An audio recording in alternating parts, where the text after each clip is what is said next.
لله رب العالمين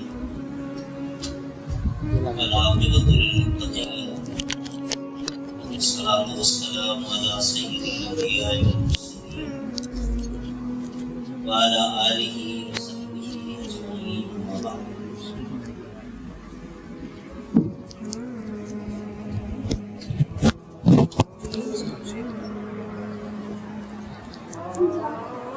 عن ابی ہریرہ رضی اللہ عنہ قال قال رسول اللہ صلی اللہ علیہ وسلم من صام رمضان ایمانا واحتسابا غفر له ما تقدم من ذنبه رواہ البخاری و مسلم. اللہ مالک الملک کی حمد و ثنا، اسی کے لیے تعریفات، تسبیحات، کبریائی اور بزرگی، جو اپنی ذات اور اپنی ایک ایک صفت میں بالکل اکیلا، منفرد، بے مثل اور بے مثال ہے.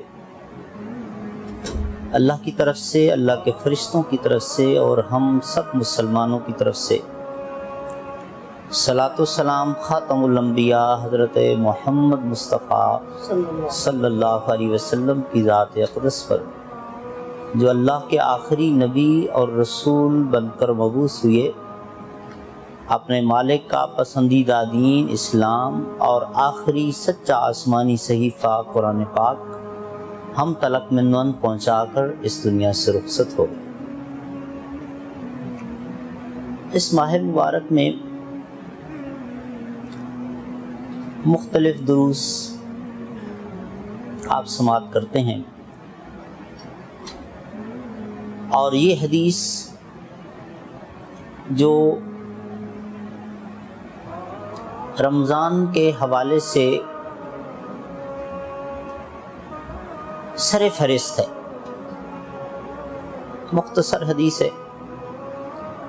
رسول اللہ صلی اللہ علیہ وسلم کو اللہ تعالیٰ نے بہت سارے کمالات، امتیازات اور معجزات عطا فرمائے تھے. ان میں سے ایک امتیاز آپ صلی اللہ علیہ وسلم کا یہ بھی تھا کہ چند الفاظ میں بہت بڑی بات سمجھا لیا کرتے تھے. چنانچہ یہ حدیث بھی بڑی جامع ہے. میں اس کے صرف 2 الفاظ پر 15-20 منٹ گفتگو کروں گا. من صام رمضان ایمانا و احتسابا. سمپل ٹرانسلیشن یہ کی جاتی ہے کہ جس نے رمضان المبارک کے روزے رکھے ایمان کے ساتھ، احتساب کے ساتھ، تو اس کے پچھلے سارے گناہ معاف ہو گئے. اب یہ ایمان اور احتساب کیا ہے، جس پر اتنا بڑا بینیفٹ ایک مسلمان کو مل رہا ہے؟ یہ ایمان اور احتساب 2 لفظ.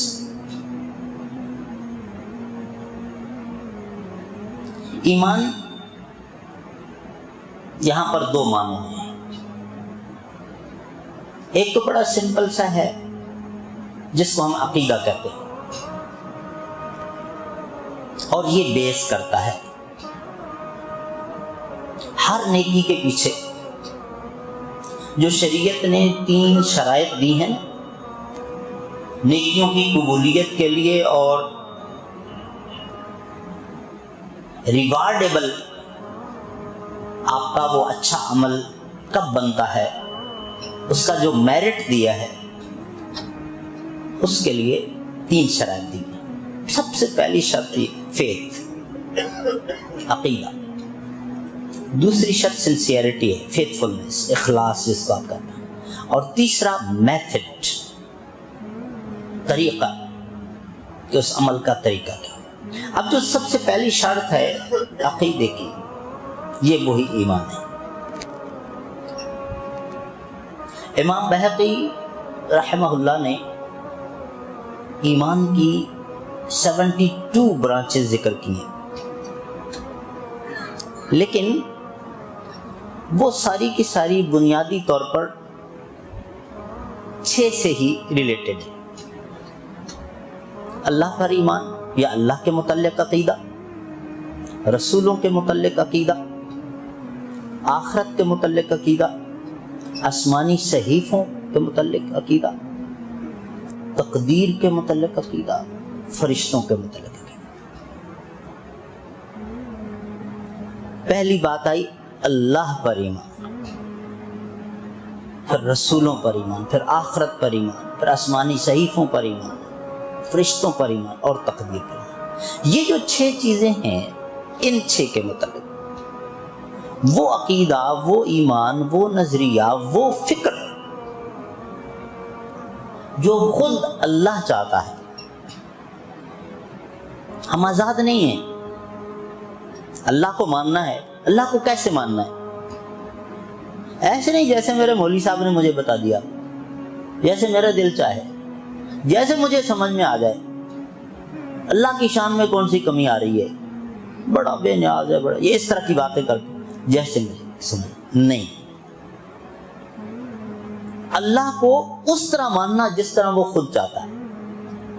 اگر اس طرح نہیں مانا تو وہ ایمان نہیں ہے. اسی طرح رسول، اسی طرح آخرت، اسی طرح فرشتے، اسی طرح آسمانی صحیفے، اسی طرح تقدیر. اور یہ بڑا سینسٹیو ایشو ہے. اس میں معمولی بھی اگر بندہ زگزگ ہوا، کراس. قرآن پاک کی بے شمار آیات موجود ہیں اس پر، میں اس تفصیل میں نہیں جاتا ہوں، لیکن یہاں پر یہ بات سمجھانا چاہ رہا ہوں، عقیدہ درست ہونا چاہیے. سارے کام چھوڑ دیں، ساری مصروفیات کو ایک طرف کر دیں. سب سے پہلے عقیدہ سیکھیں کسی راسخ العلم عالم سے، تاکہ آپ کی ایک ایک نیکی جو ہے ایکسیپٹیبل ہو جائے، ریوارڈیبل ہو جائے. ورنہ ہبا منصورہ. 10-15 لاکھ روپے لگتا ہے اب حج پہ یا عمرے پہ، مہنگا اتنا ہو گیا. عقیدہ اگر درست نہیں ہے. زکوٰۃ رمضان میں ماشاءاللہ بہت تبرعات ہوتے ہیں. نماز 5 وقت کی نماز، قرآن پاک کی تلاوت، کوئی بھی عمل، بنیاد عقیدہ ہے. عقیدہ درست ہو تو رمضان کے روزوں پر بھی عقیدے کی شرط آ گئی کہ آپ کا عقیدہ درست ہو. اللہ کے متعلق بھی، رسولوں کے متعلق بھی، آخرت کے متعلق بھی، فرشتوں کے متعلق بھی، آسمانی صحیفوں کے متعلق بھی اور تقدیر کے متعلق بھی. اس ایمان میں اگر کہیں ویکنس رہی تو رمضان کی یہ ساری عبادت ایکسیپٹیبل نہیں ہے. ایک معنی تو یہ ہے، اور یہ بالکل ٹھیک ہے، کوئی اس سے انکار نہیں کر سکتا کہ جس طرح ہر نیکی سے پہلے عقیدہ درست ہونا بنیادی شرط ہے، اسی طرح رمضان کی بھی ساری عبادات کی قبولیت کے لیے بنیادی شرط عقیدہ درست ہونا ہے. اب اس کے ساتھ ساتھ ایمان کا یہاں دوسرا جو پہلو ہے، یقین اور دل کی گہرائی تک ایک بات اچھی طرح بیٹھی ہوئی ہو کہ جو میرے مالک نے حکم دے دیا بس یہی راستہ ہے، اس کے علاوہ کوئی راستہ نہیں ہے. اچھا،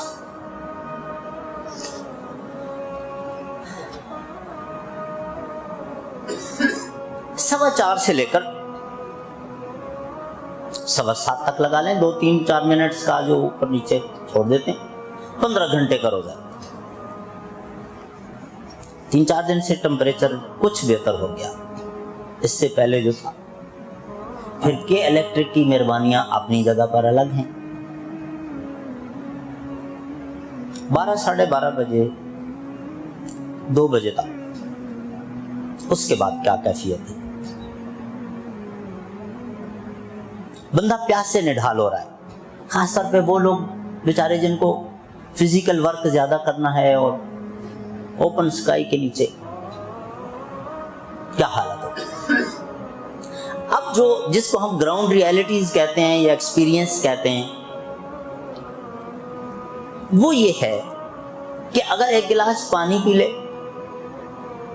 کچھ کھانا کھا لے تو ایکٹیو ہو جائے گا, آؤٹ پٹ بڑھ جائے گی, پرفارمنس اور اچھی ہو جائے گی.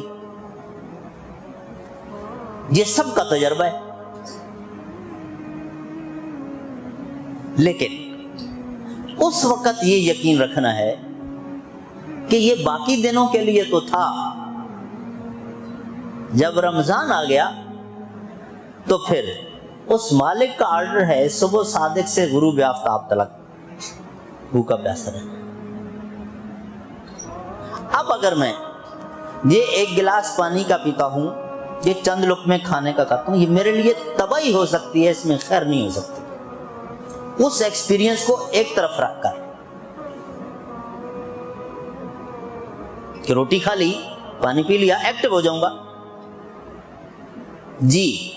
لیکن اب یہ مسئلہ آ گیا کہ نہیں, ادھر سے جب آرڈر ہے تو اب میں یہ ایکٹیو نہیں ہوں گا.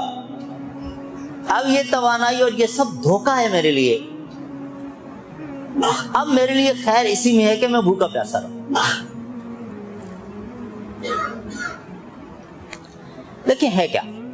بنیادی طور پر ایک اسپرٹ ہوتی ہے جو انسان سے سب کچھ کرواتی ہے اور کچھ نہیں.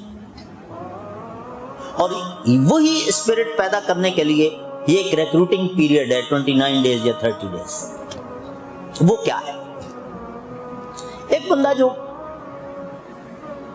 5 نمازوں کا پابند نہیں ہے, اگر آپ اس سے کہیں کہ بھائی 5 نمازیں فرض ہیں, 5 نمازیں کہیں, ہر تھوڑی دیر کے بعد کام کاج سٹاپ کر کے وضو اور مسجد, نہیں بہت مشکل ہے, ایک آدمی ہو سکتا ہے, 5 نہیں. اس کے برعکس جو بندہ آلریڈی نماز کا پابند ہے, اس کی کسی مجبوری کے تحت بھی اگر نماز مس ہوئی تو فوراً مولوی صاحب کے پاس پہنچتا ہے, مولوی صاحب وہ یہ ہو گیا, نماز رہ گئی, قضا بتائیں قضا کیسے ادا کروں. اور میں دونوں کے اندر 360 پارٹس ایک جیسے انسان, ایک ہی معاشرے کے, ممکن ہے real brothers and sisters who.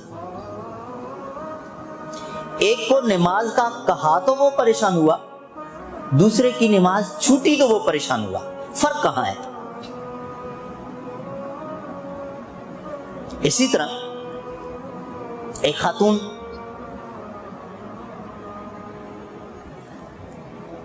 جو پردہ کرتی ہے, اس کو باقی لوگ دیکھ کر کہیں خواتین اس بیچاری کے ساتھ بڑی جاتی ہے, اتنی گرمی اوپر سے ایک اور آزادی چھن گئی, کیا ہے اس کی, یہ کوئی لائف ہے اس کی, اس کے متعلق وہ. لیکن اس سے پوچھیں اگر بائی چوائس ہے تو بات تو اسی پر ہوگی. ممکن ہے وہ یہ کہے کہ یہ جو ایسے کر رہی ہیں یہ بھی کوئی شرم و حیا کا ہے, وہ اس میں کمفرٹیبل ہے. تو فرق کہاں ہے؟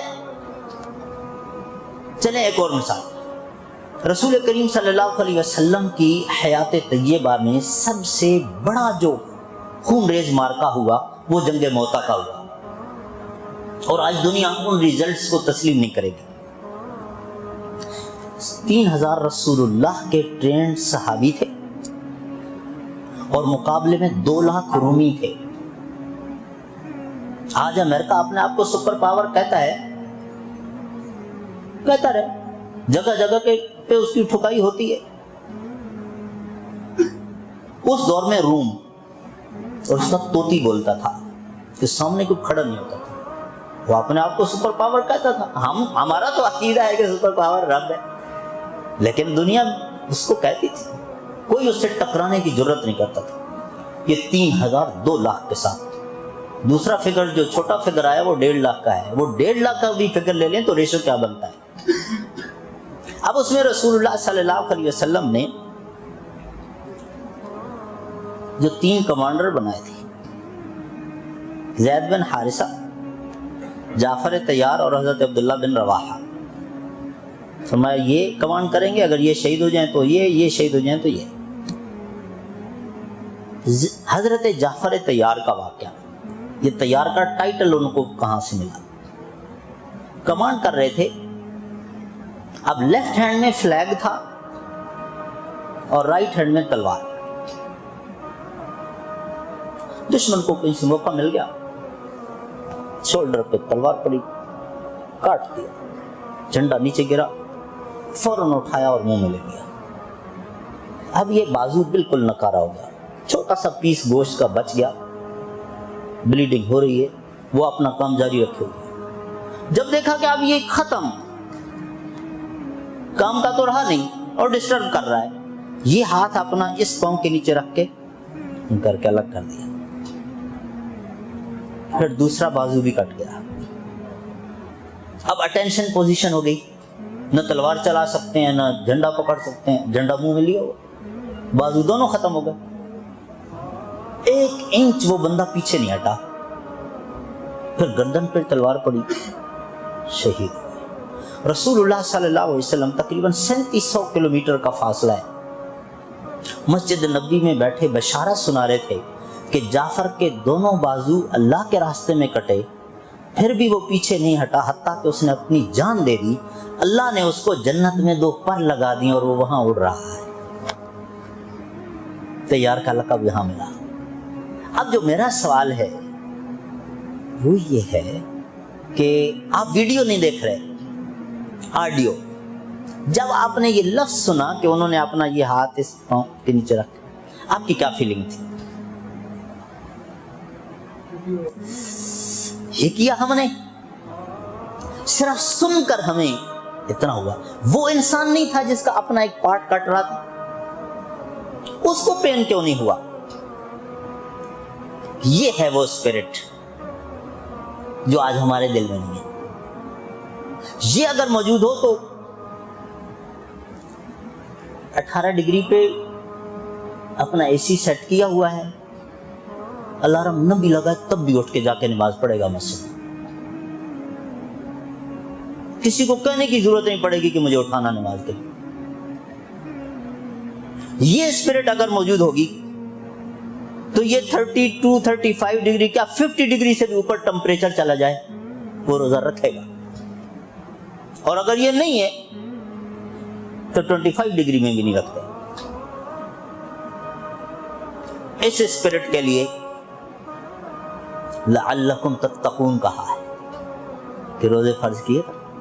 تو میرے بھائیوں, بات جو سمجھانا چاہ رہا تھا, ایمان کا دوسرا معنی یہاں پر یہ ہے کہ یہ یقین اپنے اندر پیدا کرو کہ اس وقت اللہ نے یہ خورد و نوش اور اس کے علاوہ بھی کچھ پابندیاں نا, ان پر عمل کرنا ہی میری کامیابی ہے. اس قانون کی وائلنس مجھے تباہ کر دے گی. یہ یقین پیدا کرنا, یہ ہے معنی اس حدیث کا کہ ایمان صام رمضان ایمان, اس یقین کے ساتھ. دیکھیں دین اسلام, قرآن سورۃ المائدہ کی جو آیت نمبر 3 ہے, الیوم اکملت لکم دینکم واتممت علیکم نعمتی ورضیت لکم الاسلام دینا. کیا الفاظ ہیں, اتنی مکمل, تم پر نعمت پوری کی, تمہارے لیے اسلام پسند کیا. جس چیز کو اللہ نعمت کہہ رہا ہے اس میں شک ہو سکتا ہے. جو چیز اللہ نے ہمارے لیے پسند کی ہے, اور اللہ کون ہے؟ یہ جو حدیث قدسی ہے کہ محبت کے 100 ٹکڑے کیے, ایک ٹکڑا ماں کے دل میں اور باقی 99 اللہ نے اپنے پاس اپنی مخلوق کے لیے رکھے. یہ جو آپ اس اعتبار سے آپ 1% کہتے ہو, لیکن ایسا نہیں ہے. یہ جو 1% ہے اور دوسری طرف ریمیننگ جو 99 ہے, یہ ہمیں سمجھانے کے لیے فگر دیا ہے. اللہ کے لیے کوئی فگر نہیں ہے. صفات جو اس کی, اب قرآن پاک کے صفحے پہ لکھو 99, تو اللہ کی صرف اتنی صفات نہیں ہے, بے شمار ہے. اللہ ماں سے, ہماری ماں سے کہیں زیادہ ہمارے ساتھ محبت کرتا ہے. ماں باپ کی سنسیئرٹی پر ہم ڈاؤٹ کرتے ہیں؟ بالکل نہیں کرتے ہیں. بتقاضۂ بشریت ان کا فیصلہ غلط ہو سکتا ہے, لیکن یہ بات ہم سب مانتے ہیں کہ جان بوجھ کر میرے لیے غلط فیصلہ کریں, جان بوجھ کر میرے لیے غلط چاہیں, یہ نہیں ہو سکتا. ان پر تو ہم یقین کرتے ہیں کہ وہ میرے لیے غلط فیصلہ نہیں کریں گے, اللہ پر کیوں یقین ہے جو ان سے کہیں زیادہ اچھا؟ ان کو تو غلطی لگ جاتی ہے، اللہ کو غلطی نہیں لگتی۔